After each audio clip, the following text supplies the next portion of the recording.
आदरणीय श्री देवजी पटेल जी, एलोपैथी चिकित्सा परिषद के अध्यक्ष आदरणीय श्री हेमंत सेठिया जी, सचिव एलोपैथी चिकित्सा परिषद आदरणीय श्री गोविंद लाल सैनी जी, हमारे वेदांत सेठिया जी और श्वेता जैन जी तथा अन्य इस वेबिनार से जुड़े हुए गणमान्य जन और हमारे सभी भाई और बहनों, आज का ये जो वेबिनार है बड़ा ही महत्वपूर्ण है और निश्चित रूप से चिकित्सा के क्षेत्र में इसने एक क्रांतिकारी कदम उठाया है। जो भी इस पर गंभीर होकर विचार करते हुए लगेंगे तो निश्चित रूप से इस चिकित्सा पद्धति के माध्यम से गंभीर से गंभीर रोग का निवारण भी कर सकते हैं। मैं इस वेबिनार में सम्मिलित सभी गणमान्य बंधुओं का स्वागत और अभिनंदन करता हूँ। ऐसा समय है जब पूरा विश्व कोरोना महामारी से जूझ रहा है।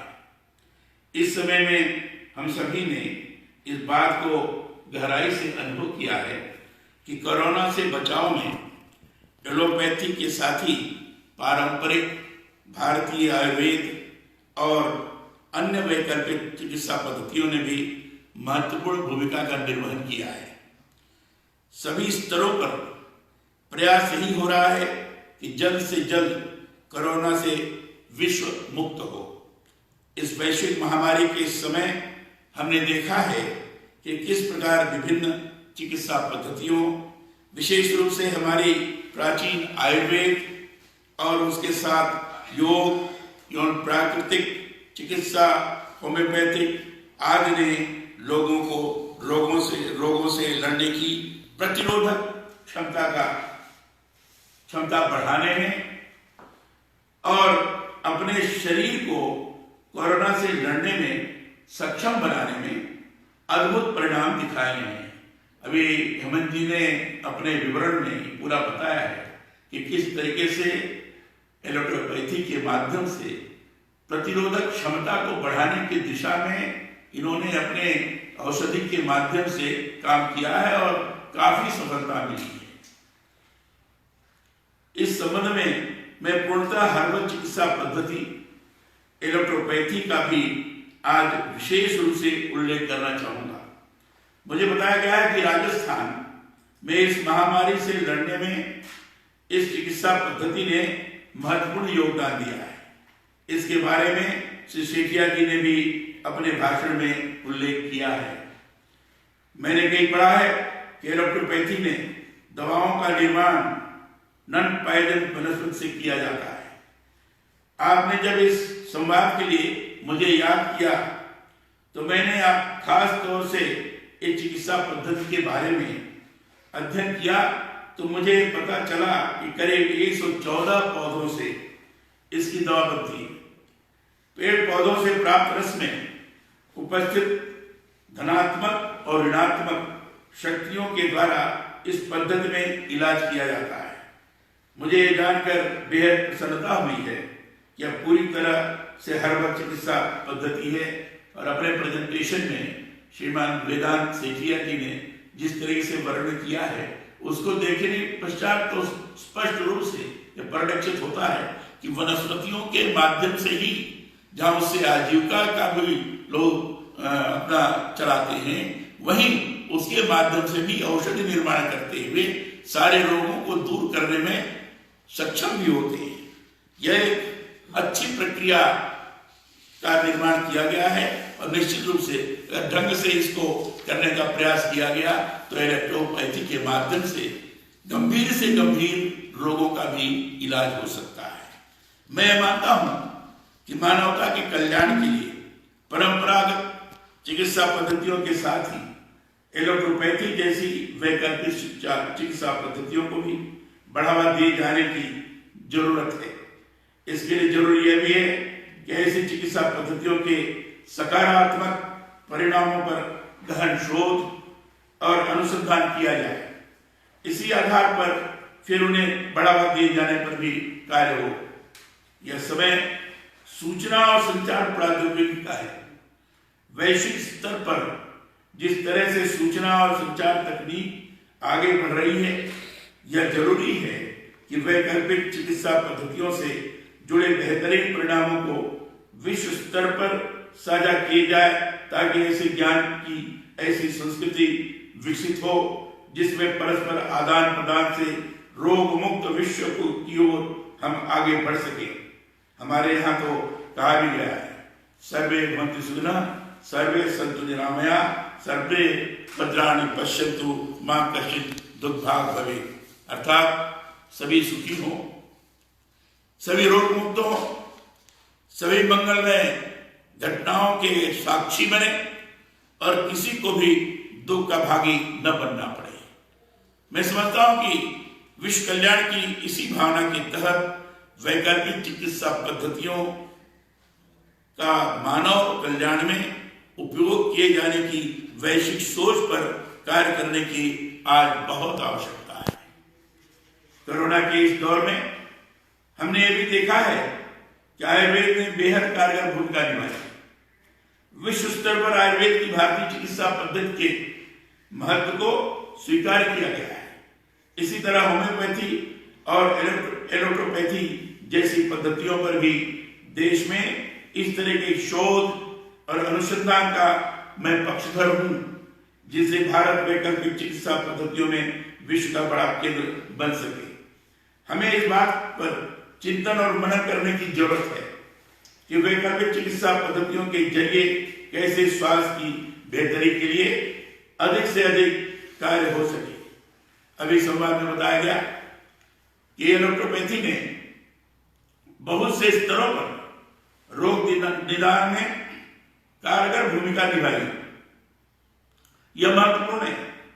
इसके लिए मैं इस पद्धति से जुड़े चिकित्सकों की सराहना करता हूं, परंतु मेरा यह भी मानना है कि वैकल्पिक चिकित्सा पद्धतियों से इलाज बढ़ावा देने के साथ ही इससे जुड़े ज्ञान और नुस्खों को भी आधुनिक विज्ञान के साथ जोड़ते हुए भी वृहद स्तर पर कार्य किया जाए।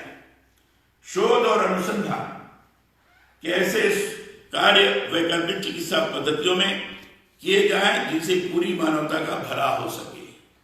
शोध और अनुसंधान किसी भी कार्य के लिए बहुत ही महत्वपूर्ण बना देता है, और मैं समझता हूं कि एलोपैथी के अंतर्गत और भी व्यापक तौर पर आधुनिकतम तरीके से शोध और अनुसंधान किया जाए तो निश्चित रूप से आगे चल करके एक महत्वपूर्ण भूमिका का निर्वाह कर सकता है।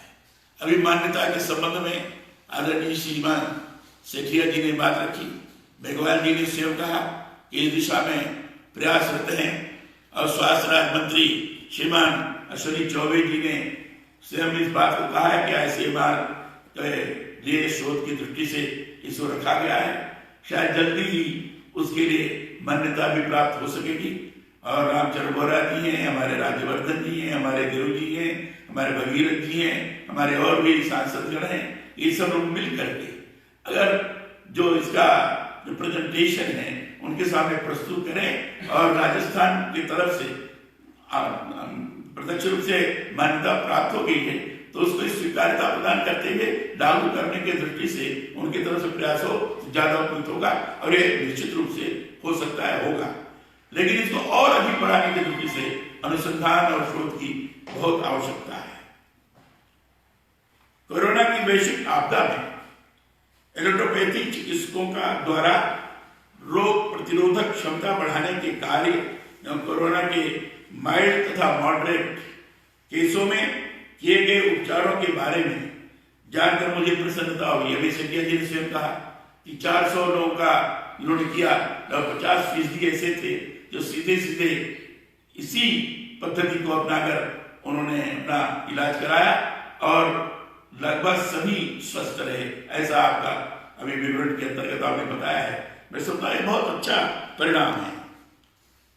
मेरा आप सभी से इस संबंध में यह भी कहना है कि जो जो कार्य कोरोना को लेकर आपके द्वारा किया जा रहा है उसका गहन विश्लेषण करें और पूरे डॉक्यूमेंटेशन के साथ सभी के बीच में उसका प्रस्तुतिकरण भी हो। कम से कम साइड इफेक्ट्स वाली विधाओं को अगर इलाज में सम्मिलित कर सकें तो यह जन सामान्य के स्वास्थ्य की दृष्टि से बहुत अच्छा होगा। इससे सरल सस्ती पद्धति की महत्ता और उपयोगिता को हम बड़े स्तर पर सामने ला सकेंगे। केंद्र सरकार ने कोविड-19 से लड़ने के लिए पहली बार 22 अप्रैल को सभी आयुष चिकित्सा पद्धतियों को अनुमति प्रदान कर इन्हें प्रोत्साहित करने का कार्य किया है। केंद्र सरकार का यह कदम लोग उसके कल्याणकारी दृष्टिकोण को प्रकट करता है। हमारे लोकप्रिय सांसद श्री रामचंद्र बोहरा जी द्वारा सरकार के लोक कल्याण के ऐसे कदमों के प्रसार के लिए जो कार्य निरंतर किए जा रहे हैं उसकी मैं सराहना करता हूँ। कोरोना वैश्विक महामारी के समय हमने ये भी देखा है इस बीमारी से लड़ना संपन्न या निर्धन किसी भी वर्ग के लोगों के लिए समान रूप से कष्टदायक और मुश्किल रहा है। महंगे से महंगे इलाज से भी हम कोविड-19 से लड़ पाए ऐसा आवश्यक नहीं है। बीमारी के ठीक हो जाने के बाद के निगेटिव प्रभाव भी काफी चिंताजनक रहे। अर्थात इसका सीधे सीधे अर्थ है कि निगेटिव हो जाने के पश्चात भी जिस तरीके से इम्यूनिटी बढ़नी चाहिए, जिस तरीके से प्रतिरोधक क्षमता बढ़नी चाहिए वो नहीं बढ़ पाती है और उसका परिणाम होता है कि पोस्ट कोरोना 19 भी लोग जैसा चाहिए नहीं हो पाते हैं और कई लोगों की जानें भी चली गई है क्योंकि उस प्रकार की इम्यूनिटी नहीं निर्माण हो पाई। और इसलिए उस दिशा में भी कैसे उसको ठीक किया जा सकता है, कैसे पोस्ट कोरोना लोगों की इम्यूनिटी को अधिकाधिक बढ़ाया जा सकता है, इसके बारे में भी विचार करने की आवश्यकता है। इलाज के साइड इफेक्ट्स और बीमारी के बाद के लक्षण भी चिंता का विषय है। इसलिए जरूरी है कि जन साधारण तक सरल, सुलभ और सस्ती चिकित्सा सेवाएं निरंतर पहुंचाई जाए। ऐसी चिकित्सा पद्धतियों को प्रोत्साहन मिले जो सभी के लिए सहज और सुलभ हो। एलोपैथी के क्षेत्र में कार्यरत सभी चिकित्सकों, शोधकर्ताओं ने कोरोना के दौरान जो सेवाएं दी है उसकी मैं प्रशंसा करता हूं और आग्रह करता हूं कि वे आगे भी इस क्षेत्र में कार्यरत रहें और मानव कल्याण के लिए कार्य करते रहें। इस संवाद के अंतर्गत, इस कार्यक्रम के अंतर्गत आदरणीय श्री सेठिया जी ने कोविड-19 और इलेक्ट्रोपैथी जागरण, बचाव एवं चिकित्सा से संबंधित जो यहाँ पुस्तिका प्रस्तुत की है इसका पूरा का पूरा वर्णन है और इस विवरण के अंतर्गत ये सारी चीजें प्राप्त हो सकेगी कि किस ढंग से एलोपैथी के माध्यम से हमने कोरोना जैसे महामारी को पीछे भगाने की दिशा में उस पर विजय प्राप्त करने की दिशा में हमने काम किया है। मैं समझता हूँ कि इसको और प्रभावित बनाया जाए, इस दिशा में आगे बढ़ते रहें। ये इस शुभकामना के साथ मैं अपनी बात समाप्त करता हूँ। बहुत बहुत धन्यवाद।